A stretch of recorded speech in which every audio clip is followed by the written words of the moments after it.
주님께서 여러분과 함께 마테오가 전한 거룩한 복음입니다. 그때 예수님께서는 당신이 반드시 예루살렘에 가시어 원로들과 수석사제들과 율법학자들에게 많은 고난을 받고 죽임을 당하셨다가 사흘날에 되살아나셔야 한다는 것을 제자들에게 밝히기 시작하셨다. 그러자 베드로가 예수님을 꼭 붙들고 반박하기 시작하였다. 맙소사 주님, 그런 일은 주님께 결코 일어나지 않을 것입니다. 그러나 예수님께서는 돌아서서 베드로에게 말씀하셨다. 사탄아, 내게서 물러가라. 너는 나에게 걸림돌이다. 너는 하느님의 일은 생각하지 않고 사람의 일만 생각하는구나. 그때 예수님께서 제자들에게 말씀하셨다. 누구든지 내 뒤를 따라오려면 자신을 버리고 제 십자가를 지고 나를 따라야 한다. 정녕 자기 목숨을 구하려는 사람은 목숨을 잃을 것이고 나 때문에 자기 목숨을 잃는 사람은 목숨을 얻을 것이다. 사람이 온 세상을 얻고도 제 목숨을 잃으면 무슨 소용이 있겠느냐? 사람이 제 목숨을 무엇과 바꿀 수 있겠느냐? 사람의 아들이 아버지의 영광에 쌓여 천사들과 함께 올 터인데 그때 각자에게 그 행실대로 갚을 것이다. 주님의 말씀입니다. 참여 예수님, 오늘도 낮에는 또 폭염으로 덥습니다. 또 그래도 2020년 여름이라고 마지막으로 나 여름이야 라고 우리들에게 기어코 자기 무더위를 상기시켜 주려고 하는 여름의 막바지 마지막 몸부림 같다라는 생각도 또 듭니다. 이제 연중제 22주일이 되었고 앞으로도 또 한 주간을 더 지내야만 우리 신자들이 또 조심스럽게 성당에 나오실 수 있을 것 같다라는 생각이 듭니다. 오늘 말씀해 드린 바와 같이 우리 한국 순교 성인들 20분을 그 펼침막을 만들어 가지고 오늘 설치를 다 했습니다. 뭐 제가 한 건 아니고 우리 송소후원회 또 그리고 학사님 그리고 학사님 또 가족들이 또 함께 노력하셔서 하얗게 참 보기가 좋게 20분의 이렇게 알림 펼침막이 다 전시가 됐는데 나중에 성당 오시게 되면 와 이쁘다라고 그냥 지나가지만 마시고 한 분 한 분 꼼꼼히 한번 이분들이 어떤 삶을 사셨고 당신의 신앙을 어떻게 목숨을 바쳐 증거하셨던가에 대해서 한번 찬찬히 한번 읽어보셨으면 좋겠습니다. 사모회장님께서는 이거 가지고 나중에 순교자 성을 지나고 나면 시험을 보자라는 이야기를 하던데 뭐 그런 방법도 있겠죠. 물론 어르신들용 시험 문제지와 또 조금 젊으신 분들 시험 문제지는 다를 수도 있겠지만 하여튼 관심 있게 한 번씩 꼭 읽어보셨으면 좋겠습니다.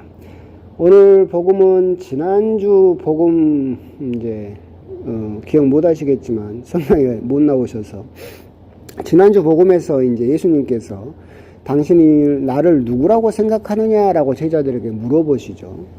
그래야 여러 대답이 있었지만 그렇다면 너희들은 나를 누구라고 하느냐? 너희들은 나를 누구라고 생각하느냐? 라는 질문을 하셨고 여기에 사도 베드로가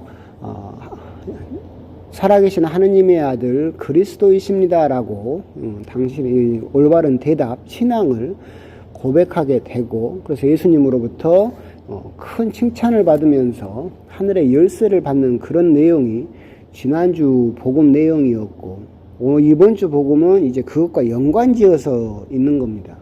그렇게 칭찬을 받았던 사도 베드로가 예수님께서 당신의 순환에 대해서 바로 이어서 예고를 하시자 안 됩니다 라고 그 예수님의 길을 막다가 사탄아 물러나라 라는 꾸중을 세상에 사탄이라고까지 꾸중을 듣는 그 광경을 오늘 복음에서 보고 계시죠.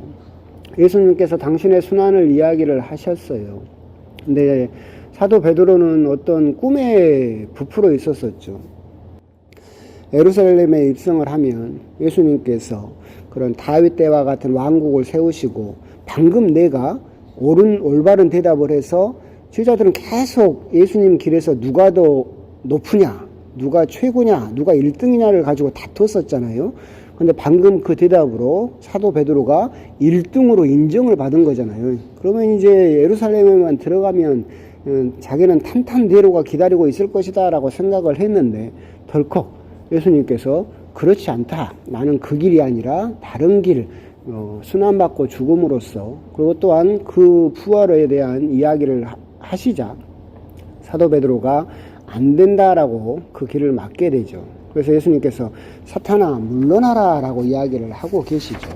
근데 사탄아 내게서 물러가라 라고 되어 있는데 원문에는 물러나라가 맞아요. 그러니까 내게서 떠나라 라는 자리가 아니라 너는 내 뒤로 와라 라는 뜻이에요. 그러니까 너는 제자이고 나는 스승인데 네가 걸림돌, 내 앞길을 막는 걸림돌로 있어서는 안 된다. 네 본래 자리인 내 뒤로 와라. 그러면 너는 내 디딤돌이 될 수 있다라는 의미로 생각하시면 돼요.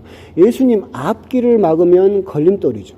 근데 예수님 뒤편에 있으면 예수님이 디딜 수 있는 디딤돌이 될 수 있겠죠. 그리고 예수님께서는 사도 베드로에게 정신 차려라.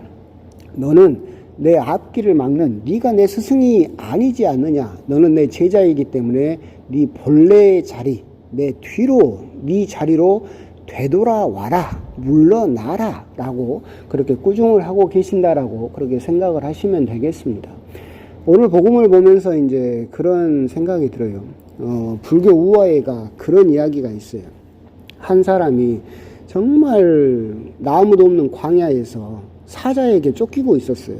그래서 죽으라고 사자를 피해서 막 도망가는데 사자는 성큼성큼 막 잡아먹으려고 나에게 막 달려들고 있죠.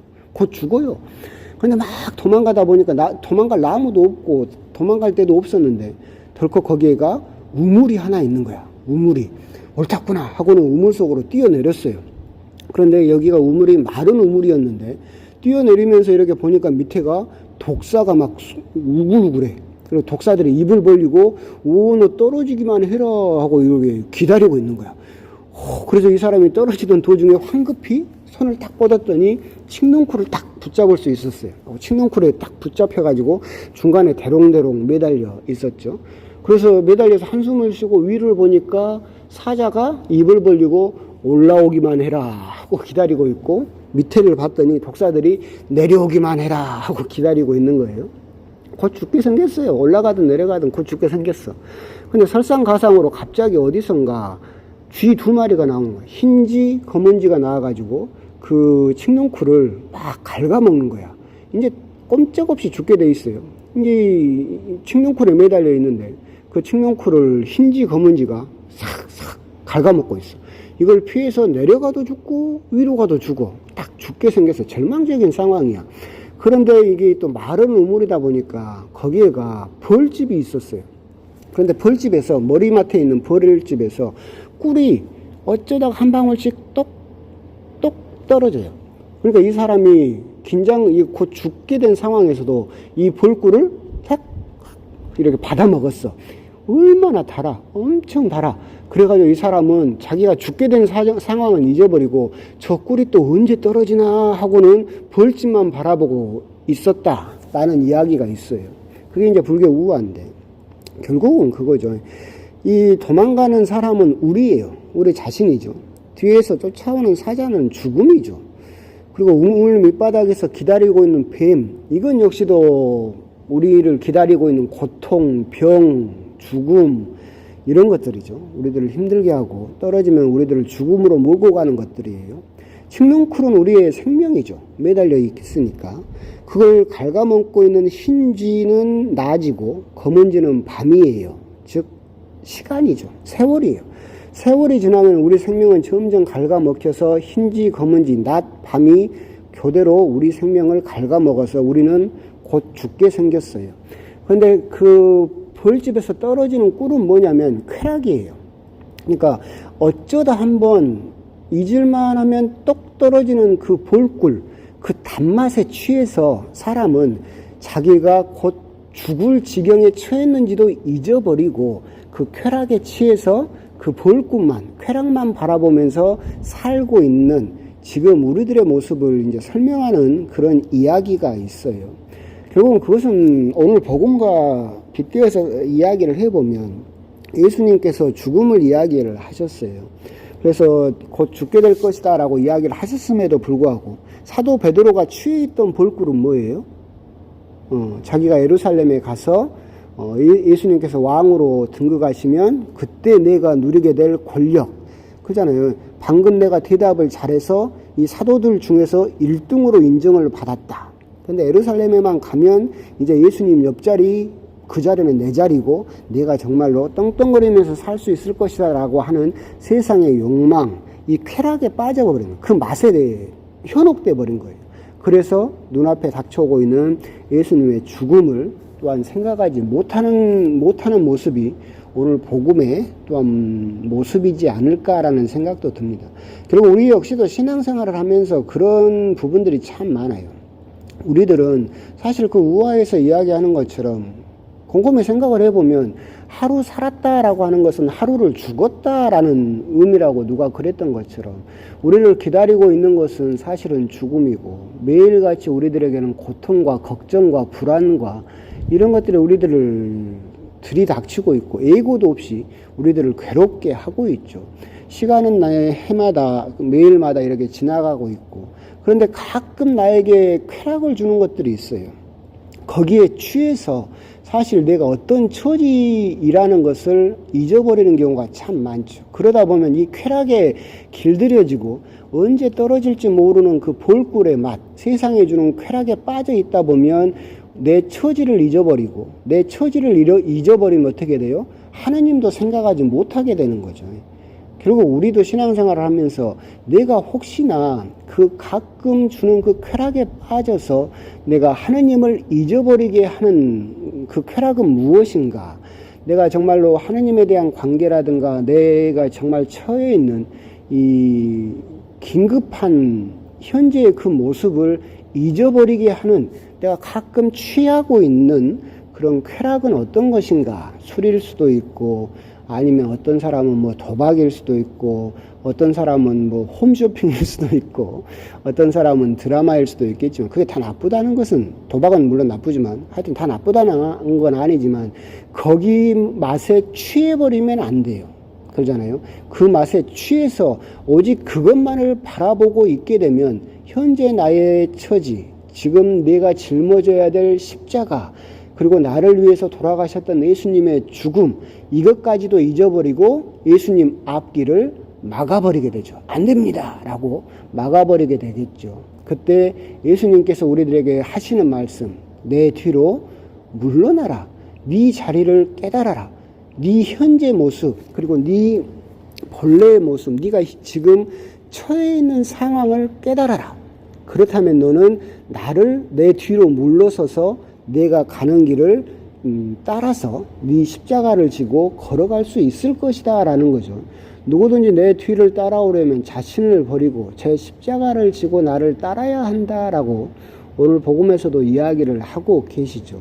우리가 그런 가끔 떨어지는 볼꿀에 취하는 모습은 뭐냐면 예수님의 걸림돌이 되는 모습이에요. 예수님이 하시는 일을 가로막고 많이 지금 보이고 있잖아요. 정광훈 목사부터 시작해서 그 개신교 목사들이 가끔은 세상에서 떨어지는 세상이 주는 그 볼꿀 맛에 취해서 예수님 걸림돌이 지금 되고 있잖아요. 세상에 예수님이 걸려 넘어지고 있어요. 세상에서 예수쟁이라는 말로 그런 사람들에게 예수님께서 이야기를 하고 계시죠. 그 볼꿀 맛이 세상에 주는 쾌락이 전부가 아니다. 지금 네가 처해 있는 현 모습을 깨닫고 너는 제자답게 내 뒤로 겸손되이 물러나라. 그래서 내가 세상을 향해서 걸어갈 수 있는 디딤돌이 될 수 있도록 너의 본래 모습, 본래 처지를 깨달아라 라는 말씀으로도 오늘 복음을 이해할 수 있지 않을까라는 생각이 듭니다. 오늘 복음도 묵상을 하시면서 나 역시도 하느님을 잊어버리고 예수님을 잊어버리고 거기에 가끔씩 취해버리는 하나님을 잊어버리게 하는 쾌락은 과연 어떤 것이 있는가? 나는 혹시 언제 나에게 다시 올지도 모르는 그 쾌락에 빠져서 하나님을, 예수님을 잊어버리는 경우는 과연 없는가? 그런 부분에 대해서도 한번 곰곰이 생각을 해 보셨으면 좋겠습니다. 우리 신앙인은 예수님의 걸림돌이 아니라 예수님의 디딤돌이 돼야 된다라고 하는 것. 예수님의 디딤돌이 되기 위해서는 세상의 쾌락에 취하지 않고 예수님 뒤로 물러나서 예수님 등을 바라보면서 그분을 따라가는 모습이 우리의 본연의 모습이고 우리가 가져야 되는 모습이다라고 하는 것, 그런 부분에 대해서도 한번 곰곰이 묵상을 해 보셨으면 좋겠습니다. 오늘 하루 잘 마무리하시고 연중제 22주일입니다. 또다시 뵙지 못하고 있지만 방금 말씀드린 바와 같이 정말로 하느님 생각, 예수님 생각을 잊어버리지 않도록 그래도 하루에 정말로 10분이라도 15분이라도 그분께 내 시간을 드리고 그분 안에 머무르려고 하는 시간을 가질 수 있도록 정말로 좀 관심을 가지고 신앙에 곰팡이가 피지 않도록 좀 노력을 해 주시기를 또한 당부드리고 싶습니다. 건강하시고 이 폭염 속에서도 또 건강 잃지 않고 행복하게 또 지내시기를 바라겠습니다. 곧 다시 만날 수 있을 겁니다. 강복드리겠습니다. 주님께서 여러분과 함께 전능하신 천주 성부와 성자와 성령께서는 이 강론을 듣는 모든 이에게 강복하소서. 아멘. 성부와 성자와 성령의 이름으로 아멘.